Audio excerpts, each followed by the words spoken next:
Hello दोस्तों, आपको फिर से स्वागत है आपका अपना YouTube channel Radha Krishna coaching centre में।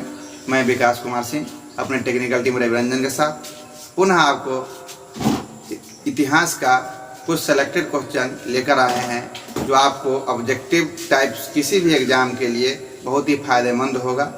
और यह वीडियो को देखिएगा ध्यान से, सिर्फ अगर बात को सुन लीजिएगा इतने में आपको बहुत ही फायदा होगा। चलिए देखते हैं पहले क्वेश्चन की ओर। पहला है, महाभारत की रचना किस भाषा में हुई थी? महाभारत की रचना किस भाषा में हुई थी? ऑप्शन 1 है संस्कृत, ऑप्शन बी है पाली, ऑप्शन सी है प्राकृत और ऑप्शन डी है हिंदी। तो इसका आंसर होगा संस्कृत। Option number 1 Sanskrit. महाभारत की रचना संस्कृत भाषा में हुई थी। गौर कीजिएगा, पाली तो कहेगा पाली बौद्ध धर्म की भाषा थी, पाली बौद्ध धर्म की भाषा थी। और प्राकृत जैन धर्म की भाषा थी। प्राकृत भाषा को हम लोग अर्धमगधी भाषा भी कह सकते हैं, पूछता है। और हिंदी हम लोग का राज्य भाषा है। तो थोड़ा गौर कीजिएगा, कहेगा महाभारत के बारे में। तो महाभारत के रचयिता कौन थे? महाभारत के रचयिता वेद व्यास थे। महाभारत में कितने 1 लाख श्लोक हैं। महाभारत में 18 दिन युद्ध चला। महाभारत को 18 भाग में भी बांटा गया है। प्रत्येक भाग को हम पर्व कहते हैं। और इसमें सबसे बड़ा पर्व कहेगा कौन है? तो सबसे बड़ा पर्व भीष्म पर्व है। सबसे बड़ा पर्व भीष्म पर्व है। और इस भीष्म पर्व में क्या है? तो इस भीष्म पर्व में कृष्ण और अर्जुन के बीच जो वार्तालाप हुआ है इसकी चर्चा किया गया है। तो सबसे बड़ा पर्व भीष्म पर्व है। अब कहेगा महाभारत का जो है फारसी अनुवाद किस नाम से किया गया? तो महाभारत का फारसी अनुवाद रजनामा नाम से किया गया। रजनामा नाम से किया गया, जो बदायूं के द्वारा किया गया था। फिर से ध्यान दीजिएगा, कहेगा महाभारत कौन भाषा में लिखा गया? संस्कृत भाषा में। कौन लिखा? तो वेद व्यास। अब कहेगा महाभारत की युद्ध कितने दिन चला? 18 दिन। कहेगा महाभारत में कितने पर्व है, यानी कितने भाग में बांटा गया है? 18 भाग में। प्रत्येक भाग को क्या कहा गया है? तो पर्व कहा गया है। कहेगा सबसे बड़ा पर्व कौन है? तो भीष्म पर्व है। महाभारत का फारसी अनुवाद किस नाम से? तो रजनामा नाम से। कौन किया था? तो बदायूं द्वारा किया गया था। कौन किया था? तो बदायूं द्वारा किया गया था। अब चलिए दूसरे क्वेश्चन की ओर चलते हैं।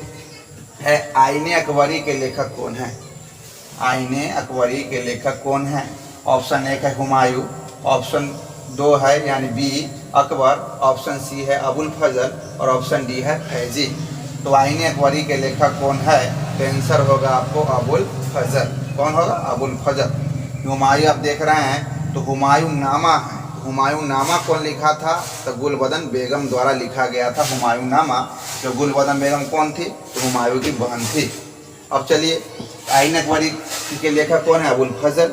अबुल फजल, ध्यान दीजिएगा, अबुल फजल जो थे वह अकबर का बहुत ही चहेते थे।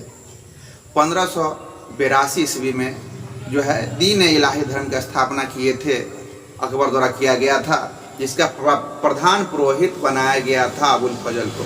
प्रधान पुरोहित किसको बनाया गया था? अबुल फजल को।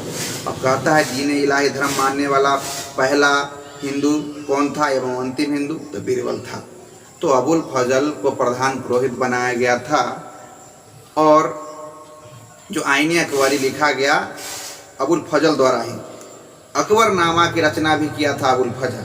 अकबरनामा की रचना कौन किया था? अबुल फजल। और अकबरनामा कहीं 3 खंड है, जिसमें तीसरा खंड है आईने अकबरी, जिसमें आईने अकबरी में अबुल फजल की आत्मकथा है, जो अबुल फजल द्वारा ही लिखा गया है। तो कहेगा अकबरनामा कौन लिखा? अबुल फजल। कहेगा आईने अकबरी कौन? तो अबुल फजल। अब कहेगा अबुल फजल कौन था? तो ये अकबर के दरबार में रहने वाला नौरत्न में से था।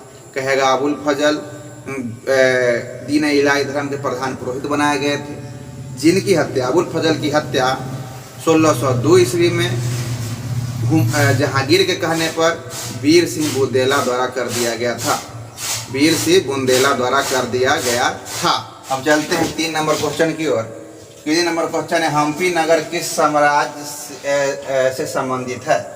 हम्पी नगर किस साम्राज्य से संबंधित है? ऑप्शन नंबर ए है मौर्य साम्राज्य, ऑप्शन नंबर बी है गुप्त साम्राज्य, ऑप्शन नंबर सी है बहमनी साम्राज्य, ऑप्शन नंबर डी है विजयनगर साम्राज्य। तो इसका आंसर होगा विजयनगर साम्राज्य। हम्पी नगर किस साम्राज्य से संबंधित है? तो विजयनगर साम्राज्य। थोड़ा इस पर गौर कीजिएगा। विजयनगर साम्राज्य जो है वह कहाँ से उदय हुआ उसका तो ध्यान दीजिएगा। दिल्ली सल्तनत का जो एक वंश है तुगलक वंश, दिल्ली सल्तनत का एक वंश है जिसका नाम है तुगलक वंश। और तुगलक वंश के समय में ही मोहम्मद बिन तुगलक के समय, उस समय बहुत से राज स्वतंत्र हुए, जिसमें से एक राज थे विजयनगर, बहमनी था। विजयनगर 1336 ईस्वी में स्वतंत्र हुआ, बहमनी 1347 ईस्वी में स्वतंत्र हुआ। बहमनी साम्राज्य के संस्थापक हसन गंगू थे और विजयनगर के संस्थापक जो थे वह हरिहर राय एवं बुक्का राय दो भाई थे। हरिहर राय एवं बुक्का राय दो भाई थे जो 1336 ईस्वी में विजयनगर साम्राज्य की स्थापना किए थे। अब ध्यान दीजिएगा, कहेगा विजयनगर साम्राज्य की स्थापना कौन किए थे? तो हरिहर राय एवं बुक्का राय दो भाई किए थे। कब किए थे? 1336 में किए थे। कि कहाँ किए थे? तो तुंगभद्रा नदी के तट पर किए थे, हम्पी नामक स्थान पर। तुंगभद्रा नदी हम्पी नामक स्थान पर, जो वर्तमान में कर्नाटक में पड़ता है। और विजयनगर साम्राज्य में हरिहर राय एवं बुक्का राय ने अपने पिता के नाम पर इसका पहला वंश लाए, संगम वंश। विजयनगर साम्राज्य में 4 वंश आए, एक संगम वंश, एक सुलुभ वंश, एक तुलुभ वंश और एक आरबीडू वंश। इसमें पहला वंश था संगम वंश। संगम जो था हरिहर राय एवं बुक्का राय के पिता का नाम था, इसलिए पिता के नाम पर इस वंश का पहला नाम रखे संगम वंश। अब कहेगा विजयनगर सवाल कहाँ से उठता है? कहेगा विजयनगर साम्राज्य के सबसे प्रतापी शासक कौन थे? तो कृष्णदेव राय थे। विजयनगर साम्राज्य के सबसे प्रतापी शासक कृष्णदेव राय थे, जो विजयनगर के किस वंश से संबंधित थे? तो यह विजयनगर के तुलुभ वंश, विजयनगर के तुलुभ वंश से संबंधित थे। अब कहेगा कृष्णदेव राय किसके समकालीन थे? तो कृष्णदेव राय बाबर के भी समकालीन थे। उसके बाद कहता अयंगर व्यवस्था किस समय चालू हुआ था? तो विजयनगर साम्राज्य में अयंगर व्यवस्था चालू हुआ। विजयनगर साम्राज्य में अब वहाँ के शासक बना हुए क्या कहते थे? तो राय कहते थे। उसके बाद पूछता है विजयनगर साम्राज्य जो है इनमें सबसे पहले आने वाले यात्री कौन थे? तो निकोलस कांटी थे, जो इटली के यात्री थे। तो विजयनगर से बहुत से सवाल उठता है। देखिए कहाँ से उठा। कहेगा विजयनगर कौन नदी? तुंगभद्रा नदी। कहाँ? हम्पी। वो कहेगा वर्तमान में कहाँ पड़ता है? कर्नाटक में। स्थापना कब हुआ? 1336 में। कौन किया? हरिहर राय एवं बुक्का राय ने किया। अब कहेगा अपने आप को वहाँ के सम्राट राजा क्या कहते थे? राय कहते थे। उसके बाद कहे अयंगर व्यवस्था कहाँ से संबंधित है? विजयनगर साम्राज्य से संबंधित है। कहेगा सबसे प्रतापी शासक कौन था विजयनगर साम्राज्य के? तो कृष्णदेव राय था। कृष्णदेव राय विजयनगर साम्राज्य के किस वंश से संबंधित थे? तो तुलुभ वंश से संबंधित थे। कृष्णदेव राय जो थे वह किसके समकालीन थे? तो बाबर के समकालीन थे। और कृष्णदेव राय के दरबार में ही जो थे अष्ट दिग्गज रहते थे, अष्ट दिग्गज रहते थे। पूछता है कभी कभी अष्ट दिग्गज किसके समय में? कृष्णदेव राय के समय में। अष्ट प्रधान तो शिवाजी के दरबार में। इसी प्रकार पूछता है। चलिए, और अब एक और इसमें ऑप्शन है बहमनी। तो बहमनी हम बता चुके, ये भी तुगलक वंश के ही मोहम्मद बिन तुगलक के समय में यह अलग हुआ। 1347 में इसका स्थापना किए थे हसन गंगू। और अगले क्वेश्चन की ओर चलते हैं। कहेगा तलवंडी किसका जन्म स्थान है? तालवंडी किसका जन्म स्थान है? ऑप्शन नंबर 1 है कबीर, ऑप्शन नंबर बी है रविदास, और ऑप्शन नंबर सी है मीरा, और ऑप्शन नंबर डी है गुरु नानक। तो इसका आंसर होगा गुरु नानक। ध्यान दीजिएगा, गुरु नानक जी का जन्म हुआ था तालवंडी में। तालवंडी न दे, कभी कभी ऑप्शन दे देता है ननकाना साहब, तो कंफ्यूज नहीं कीजिएगा, तालवंडी का ही नाम है ननकाना साहब। तो गुरु नानक जी का जन्म 1469 ईस्वी में। कब? 1469 ईस्वी में। पूछता है 1469 ईस्वी में तालवंडी या ननकाना साहब में हुआ था, और इनकी मृत्यु करतारपुर में हुआ था। और गुरु नानक सिख धर्म के पहले गुरु थे, सिख धर्म में पहले गुरु थे। चलिए आगे चलते हैं। इब्न बतूता ने अपनी यात्रा का विवरण किस भाषा में लिखा था? इब्न बतूता ने अपनी यात्रा का विवरण किस भाषा में लिखा था? ऑप्शन नंबर ए है अरबी, ऑप्शन बी है फारसी, ऑप्शन सी है उर्दू, और ऑप्शन डी है अंग्रेजी। ऑप्शन ए है अरबी, बी है फारसी, सी है उर्दू और डी है अंग्रेजी। तो इब्न बतूता ने अपनी यात्रा का विवरण लिखा था अरबी भाषा में। थोड़ा गौर कीजिएगा। इब्न बतूता जो था तुगलक वंश के शासक मोहम्मद बिन तुगलक के समय में ही आया था। कहाँ से आया था? तो मोरक्को से आया था। पूछता है कहाँ से आया था? मोरक्को से आया था। कहेगा इब्न बतूता के जो आया इसका यात्रा विवरण कहाँ से मिलता है? तो इनका पुस्तक है किताबुल रहला। किताबुल रहला से इब्न बतूता का यहाँ का यात्रा विवरण मिलता है। जो कौन भाषा में था किताबुल रहला? तो अरबी भाषा में था। अब कहेगा इब्न बतूता किसके समय में भारत आए थे? तो मोहम्मद बिन तुगलक के समय में भारत आए थे। अब कहेगा कहाँ से आए थे? तो यह मोरक्को से आए थे। अब चलते हैं अगले क्वेश्चन की ओर। क्वेश्चन है नंबर 6। कहता है महलवारी बंदोबस्त किसके द्वारा लागू किया गया था? महलवारी बंदोबस्त किसके द्वारा लागू किया गया था? इस सवाल बार उठता है। ऑप्शन नंबर 1 है मार्टिन बर्ड, ऑप्शन बी है मुनरो, ऑप्शन सी है मैकेंजी और ऑप्शन डी है बुकानन। तो इसका आंसर होगा महलवारी बंदोबस्त के द्वारा लागू किया गया था तो मार्टिन वर्ड द्वारा। किसके द्वारा? मार्टिन वर्ड द्वारा। थोड़ा इस पर ध्यान दीजिएगा, इससे बहुत से सवाल उठता है। कहता है जब ब्रिटिश काल में यहाँ पर जो था कृषि एवं उद्योग में बहुत ही बुरा स्थिति था, बदतर स्थिति था कृषि एवं उद्योग में। कहा गया था इसके लिए 3 चीज लाया गया। एक था अस्थाई बंदोबस्त, दूसरा था महलवारी बंदोबस्त, तीसरा था रैयतवारी बंदोबस्त। क्या था? पहला अस्थाई बंदोबस्त, दूसरा महलवारी बंदोबस्त और तीसरा था रैयतवारी बंदोबस्त। अस्थाई बंदोबस्त जो था सर्वप्रथम 1793 ईस्वी में कर्नवालिस द्वारा लाया गया था। इसके द्वारा 1793 में कर्नवालिस द्वारा लाया गया था, जिसे हम लोग कर्नवालिस कोड भी कहते हैं। 1793 में कर्नवालिस द्वारा लाया गया था अस्थाई बंदोबस्त। अस्थाई बंदोबस्त में कहा गया था जिसे आप जो है कृषि कीजिएगा, उसका पूरा जो था जमींदारों के हाथ में था। जमींदारी उसका कर उछलेगा और कर जो देगा वह तब अंग्रेज को देगा। तो इसीलिए हम अस्थाई बंदोबस्त को जमींदारी बंदोबस्त या मालगुजारी बंदोबस्त भी कहते हैं। अस्थाई बंदोबस्त को जमींदारी बंदोबस्त या मालगुजारी बंदोबस्त कहते हैं। और अस्थाई बंदोबस्त को सूर्यास्त कानून भी कहा गया है। क्या कहा गया? सूर्यास्त कानून। क्योंकि कहा गया था अंग्रेज द्वारा सूर्यास्त होने से पहले अगर आप कर का, जमींदारों को कहा गया था अगर आप कर का 89% नहीं जमा करते हैं तो आपका जमीन छीना जाएगा। उसमें अस्थाई बंदोबस्त में कहेगा अस्थाई बंदोबस्त 1793 में कर्नवालिस द्वारा लागू किया गया था। अस्थाई बंदोबस्त को हम जमींदारी बंदोबस्त या मालगुजारी बंदोबस्त भी कहते हैं। अस्थाई बंदोबस्त को सूर्यास्त कानून भी कहा गया है। दूसरा है आपका यहाँ पर देखिएगा महलवारी बंदोबस्त। तो महलवारी बंदोबस्त जो था वह महलवारी बंदोबस्त प्रस्ताव लाया गया था मैकेंजी द्वारा। जो ऑप्शन सी है देखिए, तो प्रस्ताव लाया गया था मैकेंजी द्वारा, लेकिन लागू करवाया गया था मार्टिन वर्ड द्वारा। किसके द्वारा? मार्टिन वर्ड द्वारा। किसके समय में? तो लॉर्ड विलियम बेंटिंग के समय में मार्टिन वर्ड ने महलवारी बंदोबस्त को लागू करवाया था। कहेगा महलवारी बंदोबस्त क्या है? तो महलवारी बंदोबस्त में कहा गया था कि इसे पूरा जो कर है पूरे गांव वाला मिलकर एक जगह एकत्रित करेगा और वहां से कर लिया जाएगा। महलवारी बंदोबस्त में ही व्यवस्था था। तीसरा है रैयतवारी बंदोबस्त। तो रैयतवारी बंदोबस्त जो था वह मुनरो द्वारा लाया गया था, जो ऑप्शन बी में है। रैयतवारी बंदोबस्त किसके द्वारा लाया गया था? मुनरो द्वारा लाया गया था। और रैयतवारी बंदोबस्त में सीधा जो कर लिया जाता था वह किसानों से लिया जाता था, न कि जमींदारों से। रैयतवारी बंदोबस्त में सीधा किसानों से कर लिया जाता था। चलिए हम और कहाँ लागू हुआ था? तो लागू यह कहाँ था? मद्रास में। ध्यान दीजिए कहाँ कहाँ लागू था।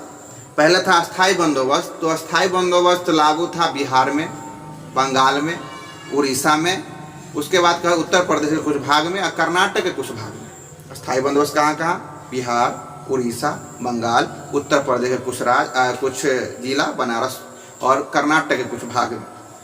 यह था अस्थाई बंदोबस्त। अब कहेगा महलवारी बंदोबस्त कहाँ लागू था? तो महलवारी बंदोबस्त उत्तर प्रदेश, मध्य प्रदेश और पंजाब के क्षेत्र में लागू था। अब कहेगा बताइए रैयतवारी बंदोबस्त। तो रैयतवारी बंदोबस्त मद्रास के क्षेत्र में लागू था। चलिए हम समझ रहे हैं, आपको जान गए होंगे। अगला क्वेश्चन है द्वितीय विश्व युद्ध किस वर्ष प्रारंभ हुआ? द्वितीय विश्व युद्ध किस वर्ष प्रारंभ हुआ? ऑप्शन 1 है 1914, ऑप्शन बी है 1918, ऑप्शन सी है 1939 और ऑप्शन डी 1945। तो द्वितीय विश्व युद्ध जो हुआ वह प्रारंभ हुआ 1939 में। ऑप्शन नंबर सी 1939 में। अब गौर कीजिएगा, यहाँ 4 ऑप्शन भी दिया गया है। 1914 तो प्रथम विश्व युद्ध 1914 में चालू हुआ। ऑप्शन बी 1918 तो प्रथम विश्व युद्ध 1918 में खत्म हुआ। दूसरा विश्व युद्ध 1939 में चालू हुआ और खत्म हुआ 1945 में। प्रथम विश्व युद्ध चला था 1914 से 1918, दूसरा विश्व युद्ध चला 1939 से 1945। अब कहेगा प्रथम विश्व युद्ध में कितने देश भाग लिए, तो प्रथम विश्व युद्ध में 37 देश भाग लिए थे। कितना? 37 देश। और कहा गया प्रथम विश्व युद्ध का ही देन है जो राष्ट्र संघ का निर्माण किया गया था, राष्ट्रमंडल का निर्माण किया गया था प्रथम विश्व युद्ध में ही। और दूसरा विश्व युद्ध में जो चला 39 से 45, इसमें 61 देश भाग लिए थे। पूछता है, देश भी पूछ सकता है कितना देश, तो 61 देश। पहला में 37 देश। अब कहेगा जो दूसरा विश्व युद्ध हुआ इससे क्या प्रभाव निकला, तो कहेगा इसमें संयुक्त राष्ट्र संघ का निर्माण हुआ। दूसरा विश्व युद्ध का देन है संयुक्त राष्ट्र संघ और पहला विश्व युद्ध का देन है राष्ट्र संघ। पहला विश्व 14 से 18, दूसरा 39 से 45। पहला में 37 देश और दूसरा में 61 देश भाग लिया था। चलिए आगे क्वेश्चन कर चलते हैं। तंबाकू का सेवन सर्वप्रथम किस मुगल सम्राट ने किया? तंबाकू का सेवन किस मुगल सम्राट ने किया? पहला ऑप्शन है जहांगीर, ऑप्शन बी है शाहजहां, ऑप्शन सी है बाबर और ऑप्शन डी है अकबर। तो इसका आंसर है तंबाकू का सेवन होगा तो होगा अकबर। ध्यान दीजिएगा, यहाँ पर ध्यान देने योग्य बात है। कहेगा तंबाकू का सेवन कौन पहले किया था, तो अकबर द्वारा किया गया था। कहेगा तंबाकू की खेती किसके समय किया गया था, तो जहांगीर के समय किया गया था। गौर कीजिएगा, तंबाकू के सेवन कहेगा तो अकबर, तंबाकू खेती कहेगा तो जहांगीर।